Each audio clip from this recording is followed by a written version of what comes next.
बोलो जयकारा बोल मेरे श्री गुरु महाराज की जय। क्रियात्मक भजन अभ्यास। प्रिय गुरुमुखो, नाम सुमिरन का समय है।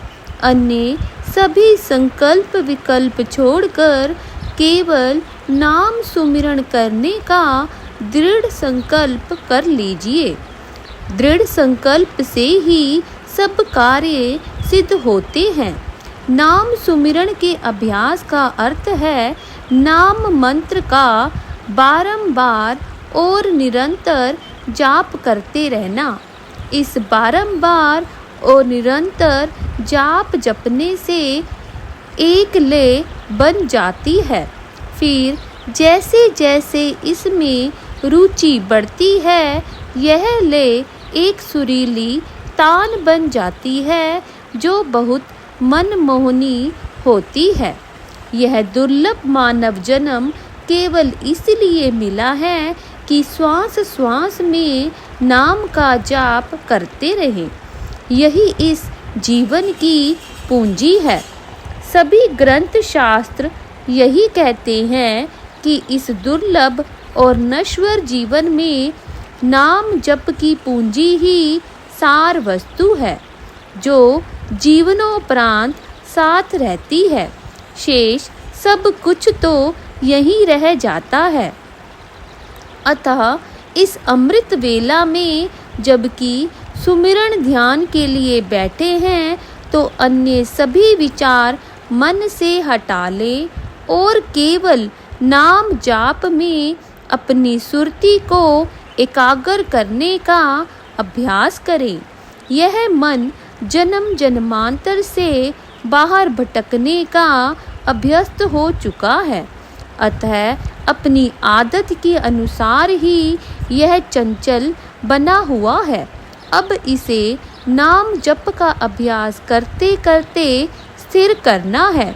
नाम सुमिरन का बारंबार अभ्यास करना ही इस मन की चंचलता दूर करने का एकमात्र उपाय है। अतः नाम सुमिरन में ही संलग्न हो जाओ।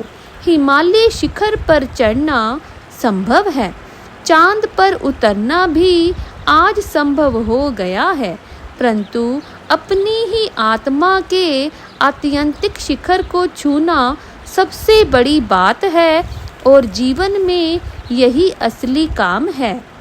शेष सब वृथा है। उनसे जीवन का कुछ भी उद्देश्य सिद्ध नहीं होता, क्योंकि आत्मा के आत्यंतिक शिखर को छुए बिना पूरा मानव जीवन अधूरा है।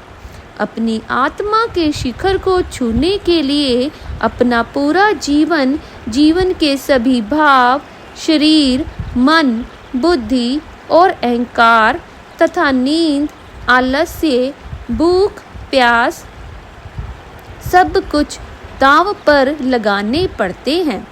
पत्थरों को लेकर पहाड़ पर चढ़ाई नहीं की जा सकती। यहाँ तक कि कपड़ों की एक छोटी पोटली भी प्रभु दर्शन में बाधक बन जाती है। आत्मा की अमरता और उसके आनंदमय स्वरूप को वे ही जान पाते हैं जो जीते जी मरने का प्रयोग करने को तैयार हो जाएं। जीते जी मरने का अर्थ है प्रथम तो अपना सर्वस्व गुरु चरणों में अर्पण कर देना। जैसे एक मुर्दे को चाहे जलाओ, जल में बहाओ या भूमि में गाड़ दो, वह कुछ नहीं कहता। ऐसे ही बस एक गुरु के हुक्म में अपने आप को न्यौछावर कर दें। दूसरा, जीते जी मरना भजन अभ्यास में होता है। जब साधक नाम जाप करते करते अपना ध्येय अध्यास भूलकर केवल अपने अंतर में सुरती को स्थिर कर ले, इस अवस्था में वह बाहर से मृतकवत हो जाता है और भीतर जागृत रहता है। जीवन मृतक होना जीवन में एक अवस्था है जो मानव की पूर्ण अवस्था भी कही जा सकती है। इस रहस्य को संत महापुरुष जानते हैं और वे ही अपने सेवक को इस मार्ग पर चलाकर आगे बढ़ाते हैं। जिस विषय में आप अधिकतर सोचते रहते हैं उसी के अनुरूप अपने जीवन को ढाल रहे हैं, वही आप बनते जा रहे हैं। प्राय मनुष्य के मन में जो विचार उठते रहते हैं वे प्रमुखतः 2 अंगों में रहते हैं।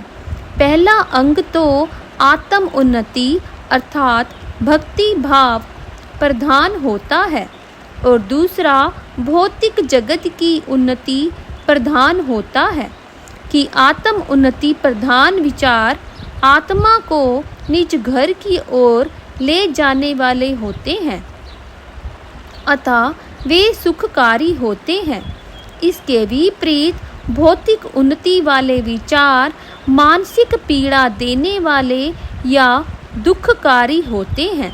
यदि मनुष्य को अपना जीवन सुखकारी बनाना है तो उसे स्वयं विवेक से अपने विचार आत्म उन्नति प्रधान रखने चाहिए और वैसी ही संगति भी ग्रहण करनी चाहिए। साधक को सतगुरु के सत्संग वचनों का रस अमृत पान करते रहना चाहिए। इससे विषय रस स्वयं ही छूट जाएगा तथा आत्म स्थिति का मेवा मिलेगा। इस प्रकार सच्चे ध्यान में मन के स्थित होने पर वह कभी विषय रसों में नहीं भटक पाएगा। निष्कर्ष यह है कि सत्संगी के लिए गुरु वचनों का रस अमृत ही सच्चा अमृत है। उसी का सेवन करने का यत्न व साधना करते रहना चाहिए। बोलो जयकारा बोल मेरे श्री गुरु महाराज की जय। दयालु श्री परमहंस महाराज की जय।